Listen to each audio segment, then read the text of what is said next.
Hey guys, thank you for tuning in to For the Nation podcast. Today's episode is featuring a very good friend of mine, Taylor Cooper, owner of Leave Your Legacy Fitness. For as long as I've known Taylor, he's always been an extremely hard worker and has a tremendous work ethic. And in the last year has started his own business, online coaching, and fitness apparel brand. So I'm really looking forward to get the chance to sit down and talk through what's been going on in the last couple years of his life. Let's get to the episode.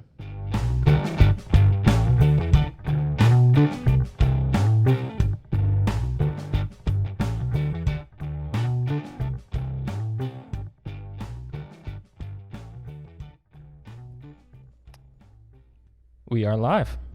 Awesome. Thank you for coming. Thank you for doing this. Thanks for inviting me, man. Excited to be here. Absolutely. I was saying as you walked in how sore I am. I did CrossFit for the first time in a couple weeks. Yeah. And we did GHD sit-ups, and I was explaining it to you.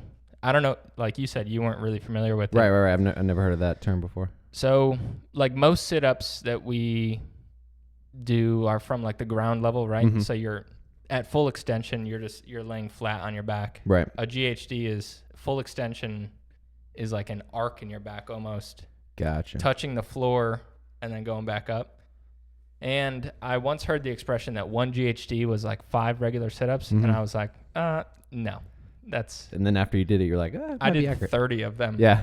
And it's 3 days after, and I can barely stand straight. That's awesome. So it's terrible. What kind of, like when you're working out, is there any particular movements that will like make you more sore than others?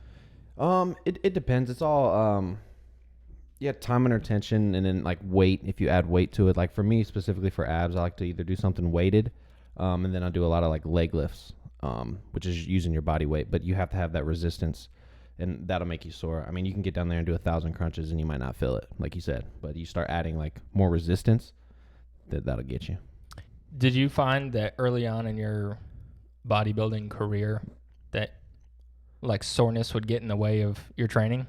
So it's definitely something that you have to get used to. I think every time I switch my routine or I try something different, it'll hit a little different. And you kind of want that. You don't want to get stagnant, because the more if you don't feel that soreness, you might not feel like you're accomplishing something. So it's good to switch it up. It's good to feel sore. But a big thing I would say is just listen to your body. If you're sore, listen to it. Take it easy, rest, stretch, warm up properly. All those little small details will help that longevity of your career versus just going in there, bro science, and just hammering out, which is what I used to do. Yeah, I mean, when I first started, that was exactly how it was. Just push through, and yeah. That's kind of been the whole CrossFit mentality is right. If I take a day off, the soreness that I get is much worse than if I like just kept pushing through it. Right. But it's kind of like you're always, at least I feel like you're always like pushing that soreness off towards like a later date, Right. Yeah, you definitely feel it the next day, but that's why it's good to, like, I call it active recovery. I'll never really have like a true rest day. Like, you want to stay active because that lactic acid will just build up, and if it sits there, you're just going to get sore. So you kind of at least need to stretch, walk, something on your rest days for sure. Yeah. So I don't know too much about like what's going on in the bodybuilding industry or the world of like recovery instruments or tools, if you will, like, those Theragun type things. Are those big for y'all? Huge. I have one. Yeah. Yeah. I saw you're sitting on the couch over there. You put it to use recently? Yeah. Every once in a while I'll do my quads a lot, and then I can't do it on my abs, obviously. Like, it just hurts so bad. But yeah, quads, like forearms, biceps. Yep. Things for like me, that. like shoulders, back. You need somebody else to do it, but those are big areas for you to hit. But yeah, that's the same concept. If you have like muscle fascia build up, you just break it up, spread it out, and try not to let it sit there, and it helps with soreness for sure. Now, for those who don't know, what is muscle fascia? That's just because really, okay, when you're working out, just basic layman terms, what you're doing is you're creating micro tears in the muscle. So every time you do a rep, you go to failure, you're tearing the muscle, and then the next step is you rebuild. So resting, eating, all that recovery is healing those micro stretches. But sometimes over time, if it's not healing properly, you'll just get a little bit of buildup. And that's kind of like what you want to break out. That's why massages are good, chiropractor, like things like that. All those different recovery techniques help just break it up. So you're not as tight, you're loose mobile. Yeah. There's a lot of things, at least in the CrossFit world, that are big. Compex is a big brand. I don't know if you've heard about them, but they'll do like leg soreness used to be a real bad thing for me. I've never tried these things, but I assume that they work. They work. You basically put your legs in these sleeves after like a big leg workout, and it inflates and like just puts a lot of tension on there. I have seen that now that you said it. Yep. Now you've seen that? I've seen that. Never used it, but I've seen it. Yeah. That seems interesting. I'm always like the new stuff, I'm like, oh, that's pretty cool. If someone came up with this, it'd be cool to try, but I don't know, like where people's heads are when they're like trying to create all these things. Types of stuff like electromagnetic therapy. The freeze tanks. I mean, recovery is huge and it's such a big deal because most people just think, oh, I just go in the gym, work out, and that's it. Recovery is 90% of the game. You know? The rest, you're in the gym for an hour, you got 23 hours the rest of the day. So recovery is huge. It's everything, honestly. Have you ever done one of those cryotherapy? I haven't. No? I haven't. Well, okay, so back in the day, like in high school, we did like ice baths. You just pop in there real quick, but in the same effect. But yeah, I've never done like a fancy one. No, I haven't either. I said like like you haven't done one? No, I haven't done one either. It seems interesting. I've always wanted to try one of those. The IV therapies, that's like a new thing, right? For vitamins and whatnot. Yeah. But anyway, so you said the recovery is a large part of it, right? How about like fueling your body? Fueling your body. That's the other part of it. Like, it's hard to put it in like a percentage of what's important because it's all important. Training's important, diet's important, recovery.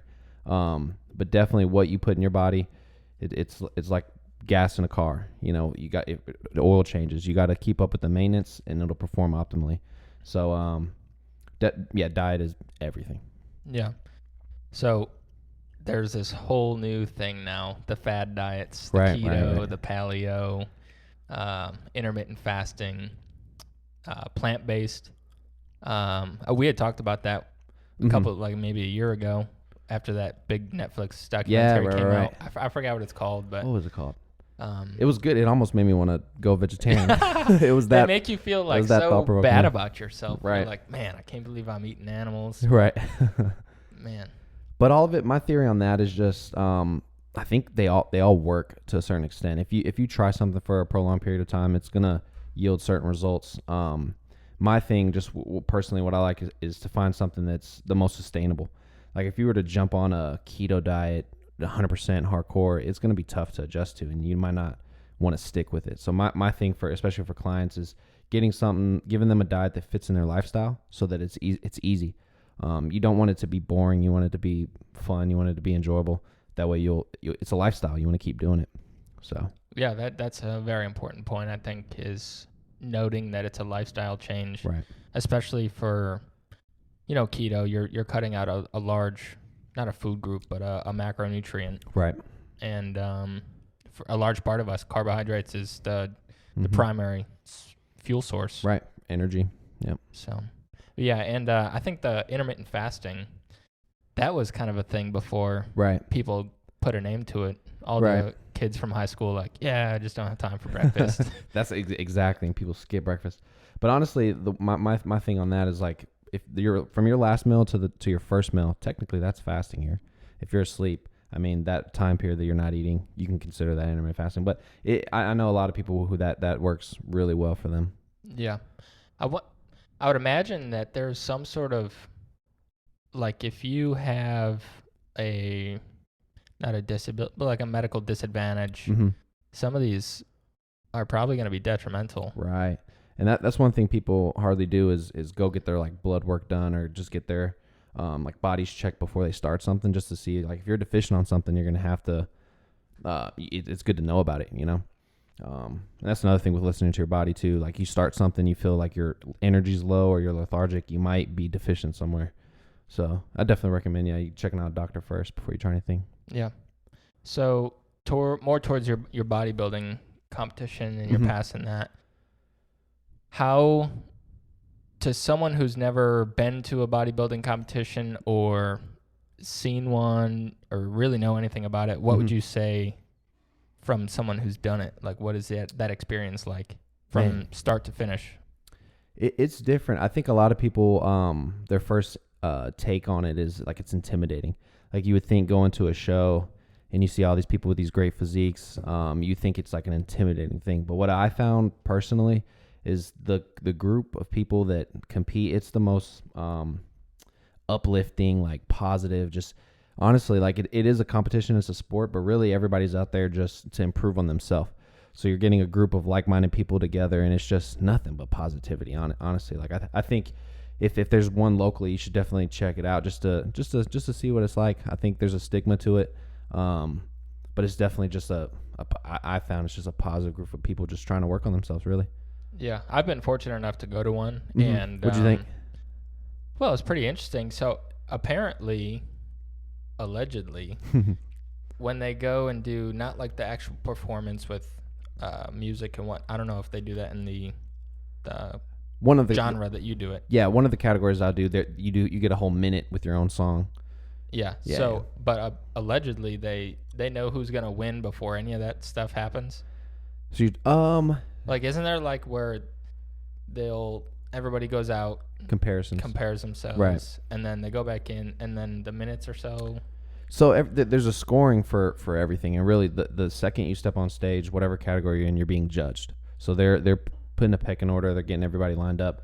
Some shows or some categories, your routine matters more than others. For some in the comparison rounds, they'll get first call out, second call out done just in comparisons, and maybe you can move up a slot or two if you're a good poser, but that's another thing too you notice is it's pretty clear and evident when you go like who's first, who's second, who's third. It's oftentimes it is pretty competitive, but there's still, you can kind of tell. It's just different in person. Do you think that it's like political at all? You know, On the professional level, for sure. And I think the politics comes from like if somebody has a huge following, like especially like in social media. For fitness industry, social media is the driving force. I mean, there's fitness influencers everywhere. So you'll see it when like fitness influencers start competing because they have 1 million followers. That's drawing attention to the sport, and you'll see a little bit of politics when it comes to their placing. But honestly, they can't fudge it too much because, I mean, people are it's gonna be obvious. You know, Yeah. If you look good, you look good. If you don't, you don't. You might be able to improve a couple places, but not by much. I don't think it's much. yeah, they're not gonna give it to the guy with 17-inch biceps versus another guy up there with 20. Exactly. It's like I said, it's pretty obvious when you're there in person. Yeah. Anyways, I just realized I was so off topic. That was all good. But when I got to go to the bodybuilding thing, when everybody goes out there solo and just does their poses, they call out what to do. Right. Virtually everybody in the room is cheering them on, like, yeah. Yep. So Calling out their numbers. what, from your experience in doing that, how hard is it to actually like be up there flexing and? So that's something that it takes a lot of practice. Honestly, posing, when you're in a prep's normally anywhere from like 12 to 15 weeks. You definitely want to pose daily, especially towards the end, because holding, like your whole body's contracted. Just imagine working out and you're just flexing your whole body for minutes. Like you're sweating, you might cramp up, which is why you got to be hydrated. It's intense holding those poses sometimes. You'll be sweating up there, but it's something that you practice on all prep, so you're ready. The show day, you'll be ready. Yeah. Yeah. And so luckily I've come from a background. I had an uncle who competed and whatnot, so I've Awesome. learned a little bit. But what % body fat are like these professionals at, or you, or whoever? Like, Low. what's like the average winning? So it's an aesthetic contest. So, I mean, they're not going to measure you like this guy's 3%, this guy's Right. 4%, this guy wins over this guy. But personally, so I took our local Gold's Gym has like one of the body scans. You just stand there, like sends the pulse through your feet and your hands. Mm-hmm. And I was sub 4%. So I was like 3 point something Dang. down there. You're and like paper thin skin. thin, but I could have been leaner, which is crazy. Really? Which is crazy. But the thing is, like, you dial down to that point. Like I said, it took 15 weeks to get there. You don't want to stay there long. Like, I definitely felt by the end, I was dehydrated. I was workouts weren't the same. Your strength is gone, but you're literally sucking down everything that you have. So it's not healthy to stay that low. But these guys are sub. I would definitely say sub 4% for some of the top guys. And then I've also learned that right before you go out there, you'll eat like a bunch of carb heavy things. Yeah. How glorious does that feel it's after awesome. all of that like hard earned eating chicken when you don't want to? Well, chicken, fish. It's when you cut down the fish towards the end. That's when it sucks. But it's awesome. We have like rice cakes with peanut butter and jelly back there, like M&Ms. So you want quick energy. So yeah, I'll pop like Skittles, M&Ms like right before you go on stage, and you just get that quick little pump. It's awesome. And then the post show, of course, you're just pigging out. Yeah. What's like your go-to meal? If you had a go-to meal. A go-to meal. See, I have a big sweet tooth, so I remember my first show, the only thing that was open because it got done late was IHOP, and I had a field day. IHOP. So, I mean, I'm not, I like pastas, I like pizza, but for sure, definitely like sweet tooth. Anything sweet. Desserts. A lot of syrup on those pancakes. Oh, yeah. Yeah. Yep. I'm fancy, though. I think I ordered crepes, but. The fancy pancake. The fancy pancakes. The thin. Too thin. Yep. Did they, so back home up north, they actually had like a crepe restaurant. I think it's called Simply Crepes, where they do, you can get like ice cream wrapped in a crepe. Is that what IHOP does? Oh yeah, they have. I had no idea. They got like 3-4 different kinds of crepes. I'm pretty sure I had like the strawberries and cream. Crepes by themselves is not bad, but yeah, it's the stuff on top. Yeah. Strawberries, cream, ice cream, whatever you want. Sweet. So let's move forward a little bit to now you're a coach. Yes. So if you were to take on a new pupil. Client. Pupil. I like pupil. Yeah, Padawan. Yeah. That's Star Wars. Yeah. But if you were to take on a new client who, from the ground up, like no real knowledge of bodybuilding, how would you like walk me through your first couple steps? So actually, the coaching that I wanted to gear my brand towards is just the average going gym. Like I don't necessarily want to be a prep coach. There's tons of prep coaches, and there's like these prep coaches have tons of people that that they've had compete, and it's a lot of pressure. Honestly, it's a lot of pressure to dial your athletes in right. I'm looking more for like your average. You're just starting out, whatever the case is. But pretty much what it'll start off with is just a dialogue between me and the client, just to figure out what they want, what their goal is. Everything that I do for you will be custom to you. Like I said, I want it to be easy, effortless. I want it to fit seamlessly in your life. So we'll just have a conversation, see what you're used to, what your goals are, and then we'll slowly start building a plan based on that conversation. What do you find is the most common like want from you? Well, the most common thing that I think people get a little bit shocked by is the diet portion. They realize like how much they're under eating, and even if you're trying to lose weight, like some people are maybe used to eating 2-3 times a day. I'm going to give you 4 to 5 meals even if you're cutting, and that's just the philosophy that like bodybuilding style diets. Basically, you just have smaller portion meals throughout the day, and spaced out, and all day pretty much you're just metabolizing food, which is burning fat. So you might not have a lot of carbs in each meal, but either way, you're metabolizing food all day, and it's actually doing better for you than if you were to like starve yourself. A lot of people think, oh, I'm just gonna eat once today and I'll lose weight. Your body's actually gonna shut down. If you're not feeding it, it's gonna be like, I don't know when I'm getting my next meal. I'm gonna turn some things off, and now you're just preserving fat versus burning it. So, but yeah, definitely, I think people are shocked by the amount of food I'll give them, because a lot of people don't eat, honestly. Yeah. That's the biggest thing. So what do you think is their most requested outcome?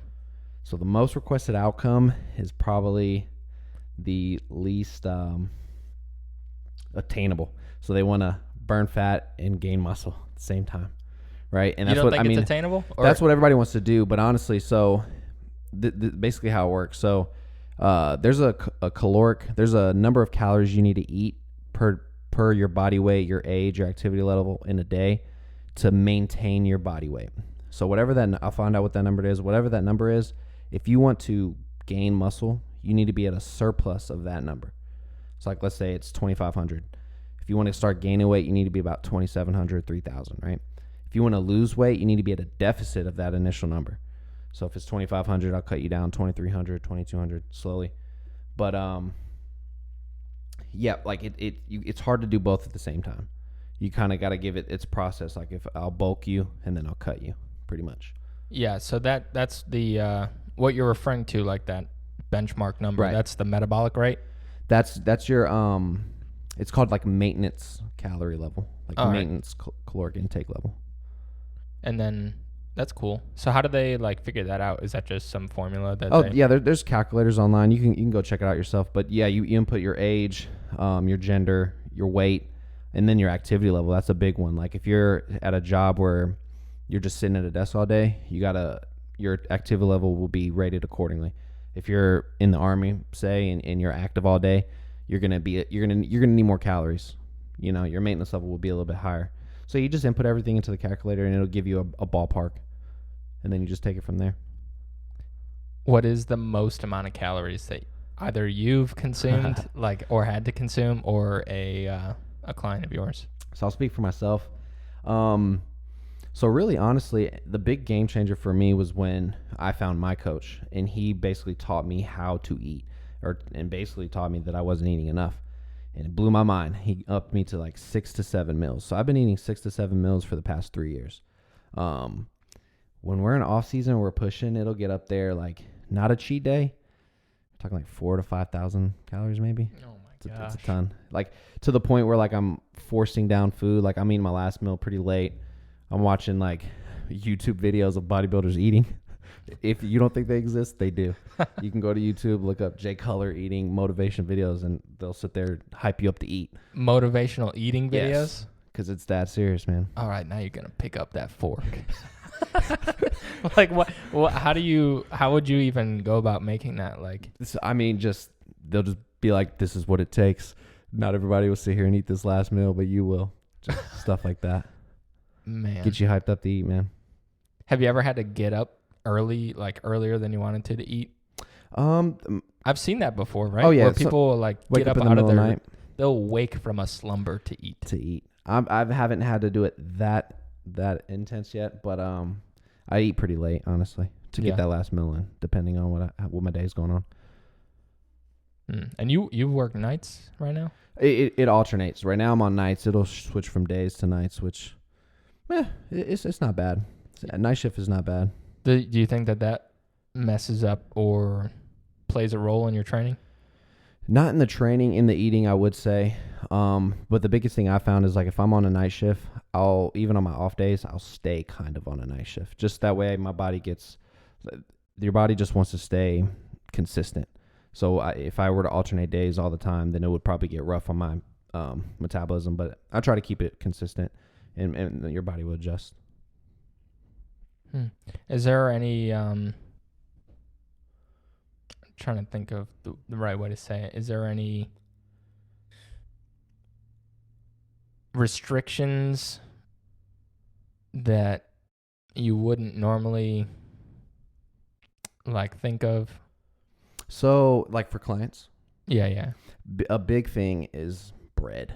Bread is the enemy. Honestly, like for males, females, like that stubborn fat like around your waist, your lower back, bread, we pretty much stay away from bread. So carb sources, we mostly get our carb sources from like oats in the morning.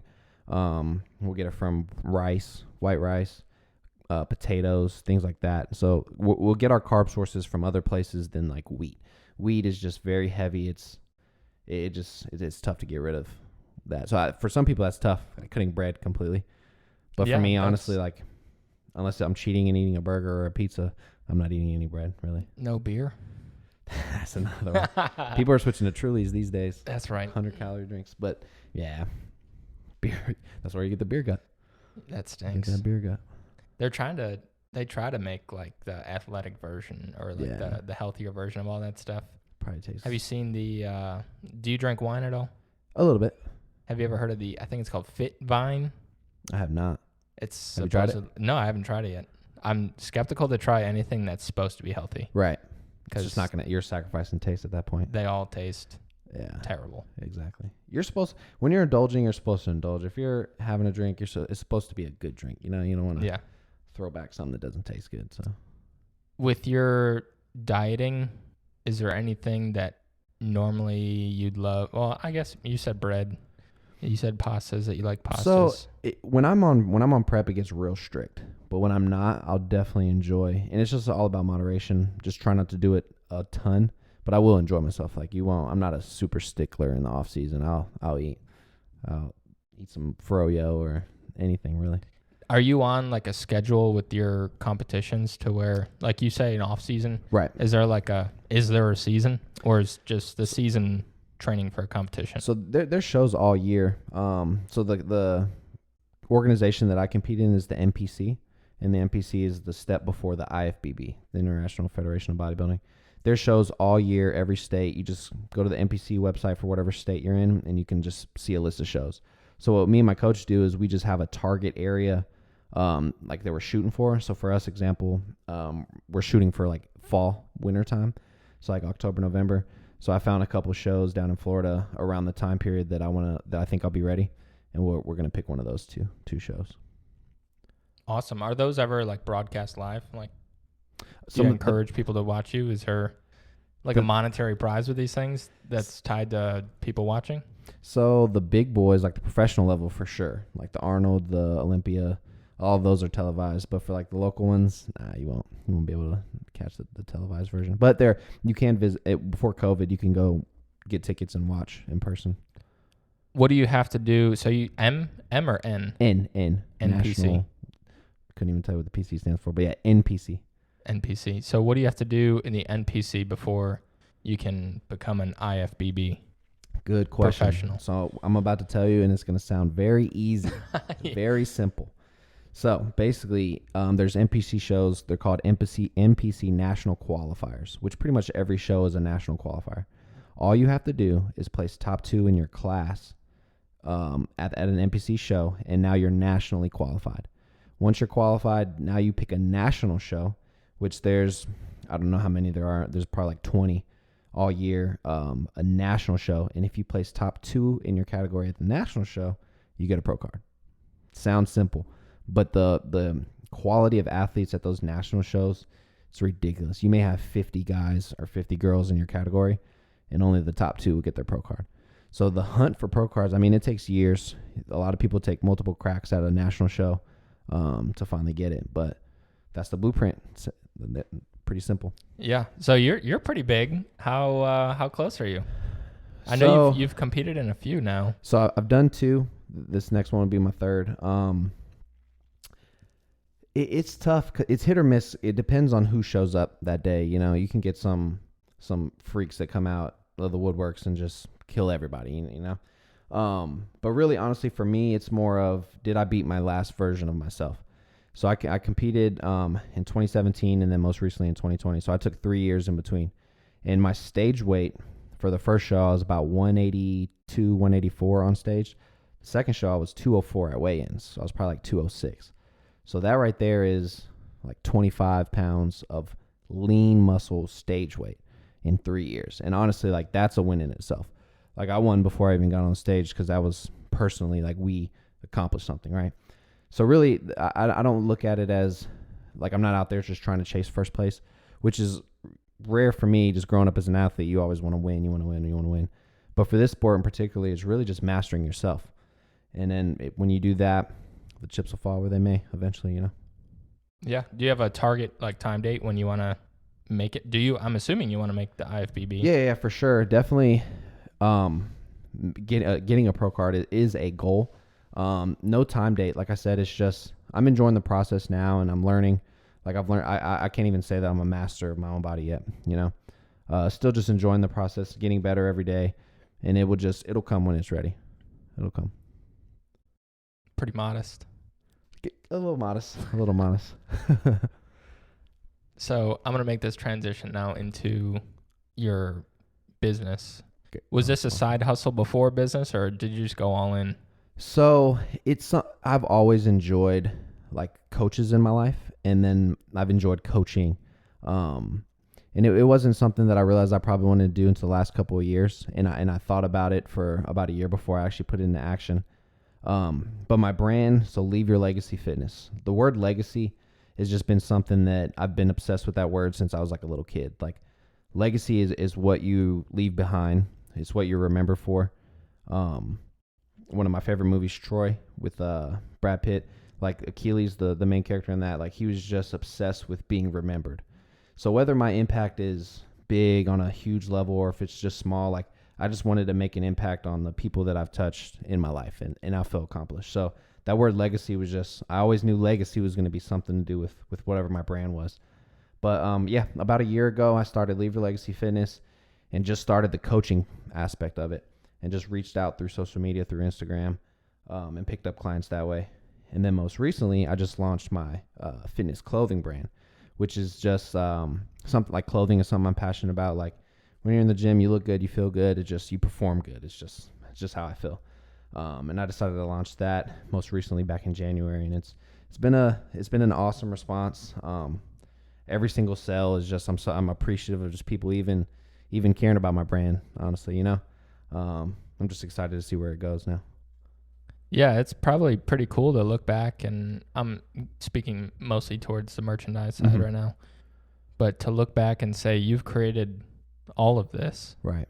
And to see people like at the local Gold's gym that you go to see people that you don't necessarily know or have that good of a relationship with wearing your clothing. Right. That's probably a pretty cool feeling. It's awesome. I can't tell you how many times I walk in the gym and just see a couple different people wearing the shirt, and it's just an instant like satisfaction that you get. It's just, I get instantly excited, and I see whoever it is. If I see him, I'm gonna go say what's up, and just it's a great feeling. And even personally, just wearing some of my own merchandise, like it's hard to explain like how good you feel doing that, because you were there with this in the infant stage of just an idea, a thought, and then now you create a logo, you put it into action. It's there, it's real, it's tangible. It's an awesome feeling, man. Do you think that when you walk in, because people now have kind of tied the Leave Your Legacy Fitness, the clothing line, with you and your image, right? When you go to Gold's and you're working out, do you think that you're working out harder now because of that? Like people see you and they're like, oh, look at this guy, he's freaking putting in work. So honestly, for sure, I realize and I recognize that like I have eyes on me, and not to sound cocky, just there's eyes on me watching whatever little exercise, and definitely what I want them to see is just work ethic. Like I want you to see me busting my butt and they're working hard. And another thing I want you to see is just a positive attitude. Like good day, bad day, doesn't matter. When I'm in there, it's a good workout. We're accomplishing something together. So definitely, like, yeah, if people see me in the gym, definitely come. They come, they talk, we chat it up, whatever. It's just that positive energy, that feedback is just, it's infectious, it's contagious, and I just want to exude that when I'm in there for sure. Yeah, you mentioned earlier that that social media is kind of like this big driving force behind the fitness industry. Right. How much has that played a role in your business and your apparel and coaching? It's been everything, honestly. The only place that I've advertised it is through social media. It's tough though, social media, like breaking in, the market is so like oversaturated. There's tons of people creating their own merchandise. So for me, it's just trying to like pave my own way. And the other tough aspect is just gaining an audience, like gaining followers. It's pretty difficult. But yeah, honestly, like the amount of support that I got for the little amount of people I have following is just, it's awesome. And it's motivated me just to keep going. We'll see what happens. What do you think are some key I'm assuming you've learned along the way now what works and what like doesn't really work. Is there anything that surprised you that worked on social media with regard to like marketing or getting a little bit more sales? So I'll tell you something that doesn't work. Something that I did realize is how many people don't click on something. You'll say like, hey, click on this link. How many people don't click on it? So when I first launched, I would just say, hey, this website's up, click on it. And it wouldn't get as much feedback. Then when I started like showing the actual products that I had, people were like, oh, you have hats? Oh, you have this, you have that? And I'm like, yeah, did you click the link? Nobody clicked the link. So it's making it simple for the consumer, because when someone's scrolling through a store on Instagram, you have their attention for a second. They're not really going to go, it's really hard for them to go out of their way to go research something. So it's kind of like you want to bring it to their attention in the forefront. So that's something I've learned is like, if I want to promote a certain product, I'll show that product, and then it might get a couple of people's attention here and there. So, yeah, definitely bring in something more concise to the consumer for sure. Yeah, that's kind of challenging though, because the social media world is 24/7, Mm-hmm. and us or you really living this life where you're working full time. Mm-hmm. You're also training yourself Right. for the next competition. You're coaching these clients to have the time and the wherewithal to post the right thing Right. at the right time. It's pretty tough, huh? It's tough, but one thing that makes it easy is this is my passion. 100%. This is what I'm passionate about. So whether I'm in there like training a client, if I'm in there training, or even just doing any of this, it doesn't feel like work. And I know like a lot of stuff that I see people who are like extremely successful at their craft, they don't make it doesn't feel like it's work. Like it does sound when you just said it like that, it's like, man, that is a lot, but I just enjoy it. So when I enjoy it, it just comes effortlessly. So Yeah, I think it's important to kind of take a step back, especially in your circumstance, to be like, wow, I've accomplished a lot mm-hmm. in this short amount of time. And to get the following that you've had on Instagram and Mm-hmm. social media, it's impressive. I appreciate that. I appreciate it. Yeah. Is there any like goals that you set for your social media, or is it just kind of like you're shooting from the hip? Like where do you learn all your tactics? Is it just as trial and error, or? Definitely trial and error and shooting from the hip. I mean, that's like the Army way, right? We both served together. I didn't know where it was gonna go. I just knew that this was what I was passionate about, and yeah, that's why I'm so grateful for the takeoff so far. But now that it is growing a little bit, I want to just expand the audience. That's my next goal, is just to reach. Here in Augusta, it's pretty locked in, but I want to go outside. And whether that's having to bring my brand somewhere else, or I'm not really sure yet how I'll attack that, but I definitely want to grow outside of this current city that I'm in. Is there any, and this I'm speaking from ignorance, I really don't know, Mm-hmm. is there any sports stores or like bodybuilding stores? I know some gyms will have like a pro shop, if Mm-hmm. you will. Is there any sort of brick and mortar spot that you can put your stuff in? That's tough. Most of the brick and mortar places, like Gold's Gym sells Gold shirts, so they're not really going to have other people's merchandise. But for me, honestly, I kind of like the online boutique. Like personally, like I do most of my like fitness clothing shopping online. Like a lot of us who there's certain brands that people buy often. It's all online. There's really no brick and mortar. Like Dark Sport, Alpha Elite, those are two like huge brands. There's no brick and mortar.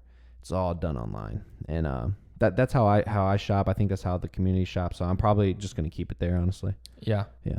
I mean, that's probably where it's going. Right. Commercial real Oh, estate. yeah. I just recently got into the whole real estate thing. Awesome. Got my license and been like studying up on it. But commercial real estate it's kind of got this weird trend where it looks like it's going to go down, Mhm. especially because of the whole COVID-19 thing. Right. But it's got this like downward trajectory. Mm-hmm. So I think it also kind of smart to depends. keep it like that. Yeah. It just depends on what your niche is. Have you thought of, like I see it all the time where people have ambassadors? Is that what they're called? I'm Right. assuming like an affiliate type Mhm. person. Have you done that or thought about Yeah. doing So that? I've reached out. So I'm currently an ambassador for a fitness clothing company called Versus Clothing. Shout out Versus. Shout out Versus. What is it? King Coop 10 for the promo code. And then I'm a ambassador for a beard product company, The Beard Struggle, and that's Take Who 10. But you can find both of those in the link in my bio. But Shameless plug. Shameless plug. But those are awesome. Even and like the Beard Struggle too is. Even if no one used my code, I use my own code because I buy it all the time. So that's pretty cool. And you do make a little bit of money back from that, like 10% of every overall sale. But the ambassador program is a great way for free marketing for that company. So if I were to grow one day, definitely using ambassadors is so smart. You get other people to buy your product, like wear it and shout it out, and now you're getting more eyes on your product, and you don't have to do anything. Free marketing. Yeah. Right. I think, and I'm just kind of thinking about this right now, but the one challenging thing that I could see is knowing whether or not that the person you're kind of entrusting your brand with Mm-hmm. is going to put in that work ethic, right? Like because to represent. You're essentially hiring Right. a representative for your company. So if you were to go through with this and find some people and put them out there, what's something that you'd be looking for? That's a really good question. I actually thought about that recently. So I think the big thing for that is if you clearly outline and define what your brand means, you'll find people that are like-minded to that. Very rarely are people going to support a brand that they don't have common values shared with, right? So if I clearly define what my brand means, which literally like leave your legacy is just your work, your hard work will speak for itself. You're a walking monument for a testament to your hard work, and other people will see that. If you get my message and you support it, you're definitely going to be, you're going to fall right in line with what my brand is about, you know? Yeah. And you know what? This is kind of going back to that social media piece is being primarily on social media. You have the opportunity to potentially reach the world. Right. So you get somebody in India who's putting in work, you know, and they connect with the brand somehow. Yeah. That's the dream, I think, for most millennials, if you will, who are getting into the whole entrepreneurship game is knowing that something you create has the potential. It doesn't necessarily it's going to happen, but you have the potential to create this success rapidly. Right.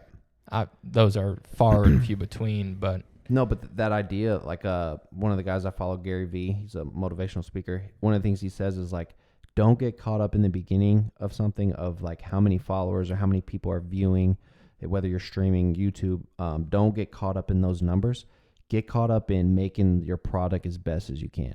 Like if you put all your eggs in the basket and the focus on your product, eventually it'll just start catching up and it'll be something that you can't stop or control. But definitely focus on putting out the best content you can.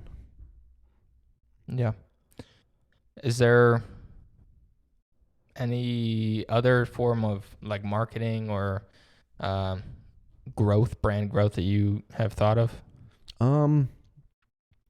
Really, is I think I got to figure out just a way to get my audience, the scope of my audience bigger. I definitely thought of like, let's say if this next show's in Florida, if me and my team are like my coach or whoever travels with me, if we're all wearing legacy stuff, and even if I bring some, now it's exposure somewhere else.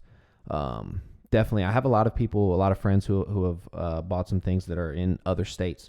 So there too, like they're walking advertisements. So if they're wearing it in the gym and somebody asks about it, boom, that's another person that saw it. Yeah, I think it's going to be a slow process, but yeah, I think it'll be worth it. Have you? I don't know if they're still going on because of the whole COVID thing, but like a fitness expo. Have you looked into getting into any of those or? So like getting a booth or something. Right. We're not there yet, and a lot of those expos are slowly starting to come back. Like the Arnold last year was canceled. It was at like minimal capacity. I think some of those are starting to come back. For something like that, I would probably start at the local level, like a local show. If anything like that came around, I would definitely try to see if I can get a booth and have some products there for sure. That's a good way to promote yourself. Yeah. Is there any, are you going to start your own? I don't know why I keep thinking about this because you said it was funny. What's that? The beard growth thing. Are you going to start your own beard oil company? So or beard oil, like leave your legacy beard oil. So the beard, it's crazy too because the company that I am the ambassador for, I love their products. Like their beard oils smell great. They're phenomenal. I can't imagine I would make something better, to be honest. So I'll probably just let them have it. And then my personal barber, he makes his own too. So yeah, I won't dabble into that, but this beard is staying for sure. I can't get into it. After about like a week or two, it itches so bad. See, I don't know if I'm a believer in the beard oil. I'm gonna say it. Okay, a couple things. One, the itch is real for everyone. You got to get through it. Now, like once it gets to a certain length, when I tell you, like my face itched more when I shaved every day. My face it doesn't itch me at all. It feels great. So, and then the thing about the beard oil, at a certain length, it's still the itch is gonna be there. But you want your skin moisturized and just. Yeah, moisturize, and it helps with that for sure. Yeah. Sorry, I got so off track. No, dude, I can talk about beards for an hour. We're good. That's funny. Go from fitness to beards. Are you allowed to have the beard? Do you keep the beard while you're competing? Another good question. So, the category that I originally started doing was men's physique, and that's where they're wearing the board shorts. That look that they're looking for is kind of the clean cut look, right? the category that I'm doing now, classic physique, there's a few competitors who have beards. More so like the guy that just won, Chris Bumstead, he had a mustache. He had like a gnarly mustache. So he didn't have the full beard. But it's not, there's nowhere in the rule books that says you can't have it. I'm not going to cut it. I look back and I'm starting to think in my head of all these different past bodybuilding champions. No beards. No beards. So, see, I'm going to make a new wave. A lot of bald people too. A lot of bald. Is that from yeah, that's probably the old steroid usage? Yeah, that's probably a side effect of the old juicy juice. But it's hit or miss because some guys like have a good head of hair. Like Jay Cutler, that guy had some nice hair his whole career. It's just hit or miss. Yeah, he sticks his hair in super glue and sticks it up. His might be fake, but it might be a toupee. That would be crazy. Look at Kai Green. I mean, he's bald except for his long ponytail. Is that real? Oh yeah, it's real. Oh, I thought that was fake. No, that's real. I thought that was just like... It's weird he now wears like masks and stuff during his performances. So his hairline, you can watch his career. It's receded to the point that now it's just the ponytail. But that's definitely all his. That's insane. It's like LeBron James, man. Oh, man. Yep. All the money in the world can't fix that hairline. So, to take it back to business. What do you think is the pinnacle of Leave Your Legacy Fitness? Like, at what point are you going to say, wow, we made it? Yeah. So honestly, this was the first initial drop, and I had my first idea of like shirts to make. So I want to eventually work to where like I have collections that changes like maybe a couple a year. Just every collection will have a different idea, a different like art scheme basically. So I wanted eventually to grow to where I can start having enough designs to just honestly it'll be everywhere. Yeah, we'll see. I can't say that. And again, like I'm kind of just going with the flow right now, just because we are in kind of like the beginning stages. But yeah, I'll definitely keep some in mind where I want it to go. Do you have like this mentality where you have all these ideas running through your head of different like clothing looks and whatnot, but you are holding back for like a sales reason, like kind of creating that? Well, the big thing for me is, so right now what I'm using, which I may end up growing out of, is I'm using dropshipping. Have you heard of dropshipping? Yeah. Yeah, so through Shopify. So basically dropshipping is I don't ever keep an inventory, and I don't deal with shipping. It's when you make a purchase online, it's directly manufactured and shipped to you direct. So I'm limited by what they have to offer on this Shopify. Like these companies, I'm limited by what they have. Like me personally, like I love like acid wash, tie-dye, like vintage stuff like that. Like that's where I want the look to kind of go to eventually. But right now I'm limited with my resources here. So that's something that I'm going to have to look towards, is like maybe getting a warehouse, maybe a manufacturer locally that can give me the quality that I want. And yeah, that definitely will grow into that. Yeah, that's what I've kind of come to the conclusion with drop shipping. Just for the Nation merch, that's how I started it. I actually, on your recommendation, use Shopify. I think it's great if you're starting out. Yes. Right? And you don't know how everything's going to go or take off. You don't know what response you're going to get. Right. Yeah, that's a better way to put it. So it's great for that because there's very little risk involved. No overhead, basically. But I think when you get to the point where you're making consistent sales, you almost have to do the warehouse thing. You got to, because, you're not turning as much of a profit per sale. Yeah, absolutely not. Right. And you can make, you used to have a t-shirt business, like you can make an insane amount if you have your own products for sure. Man, you're taking it back. Way that was back. high school. Yeah. That was high school. I lived in upstate New York. This is actually a real funny story. I want to start like a screen printing t-shirt thing. And so I bought the screen press and I didn't even know what I needed at that point. Like I just bought the screen press and I then learned it. Yes. This is what we're learning on the podcast.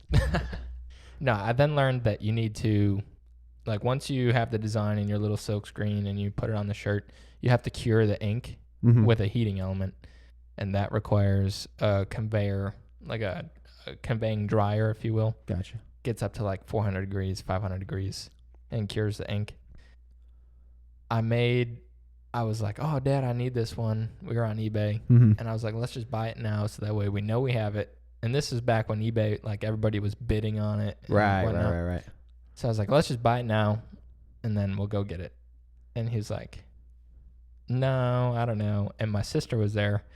She was like, no. Why would you wait? Like, you don't know how much this is going to go up or down. Mm-hmm. I was like, all right. And she said that if it was any more than what it was at the buy it now price, she would pay for it. You got her to pay for it? Yeah, I got her to pay for it. And then I had to drive to Cleveland, Ohio to get it. Wow. That was like a 8-hour drive. Just for the print price. That's awesome. But And that was how old were you? 15, 16. Wow. Yeah. That's awesome. It was a hard learning curve, but it's cool to kind of get to know the backside of the garment and apparel industry. Yeah, like for sure. buying wholesale t-shirts. It's funny, like going there as a teenager, people look at you like, why do you need 36 right shirts? And you're like, well, hey, look at me. Start my business. But yeah. But anyways, as I was saying though, I think long term you have to go to like a warehouse type thing and have the inventory. Yeah, for sure. And then it'll the look will be tailored towards like what I like. Yeah, definitely some good ideas there. All right, so I'm gonna wrap it up. We've been talking for a decent amount of time here, and I like to close the podcast with this same question, and that is for the nation. If there's one piece of wisdom that you could pass down as your legacy, no pun intended, what would that be? So for me, anytime somebody asks me a deep, thought-provoking question like that, I just think about all the things that my dad taught me growing up. So a couple things that he left me with. One was just, if you're going to do something, do it right and just do it your best. And throughout my life, whether it was like playing sports as a kid or whether it was in the Army, like I noticed that if I just did my best at whatever it was, results would just come. Like the harder you work, the luckier you get, they say. Just preparing yourself, like when preparation meets opportunity, that's when like things start to happen, right? So definitely just whatever you're going to do, whether it's small, big, just do it your best. That's one. And then the other thing was just, one thing he always used to say this, and it would trip me out as a kid. He would say, when you're not training, your opponent is. And when he meets you, he will beat you. So this fictitious opponent, right? And that's just something that was just instilled with me when I was younger. Like I just always felt, I didn't know what I was going to do, but I just felt like I needed to work towards that. So like for me, like my passion was fitness. It was bodybuilding. Like I just worked every single day like there was an opponent when there wasn't one. And then now I'm starting to see like the fruits of that labor come to fruition. So just in your mind, just have a fictitious opponent that's always working harder than you, and you just try to beat that guy. And then you do that long enough, the results will come. So inspiring. Thank you. Profound, powerful. Yeah. He's a deep dude. Yeah. Only because I know you a little bit. He was in the Army, correct? Still is. Still is. Almost 30 years. Yeah. Sergeant Major Cooper. He gets out. I think his retirement ceremony was in January or February. Wow! Congratulations! Yeah, what a career! Awesome. 30 what years. A career. Can't believe he did that. I came in, did 8, got out. He's still in, still kicking. I gotta love it at that point. I'm thinking about what you said now. Opponent was definitely a changed word. Yeah. For him, it was a little more literal. Yeah. So. Awesome. Well, is there anything that you want to plug before we get out of here? Yeah, so Leave Your Legacy Fitness. You can find me on Instagram. My Instagram name is K7NGCOOP, King Coop. And then at Leave Your Legacy Fit. There's a link in my bio. You can check out some of the merchandise. And then if you have any questions, you want to work together, custom diet, custom training plan, just DM me, direct message me, and we'll have a conversation and see if I can help you out. Awesome. Y'all heard it. Thanks for listening. Thanks, brother. Yep. Bye-bye.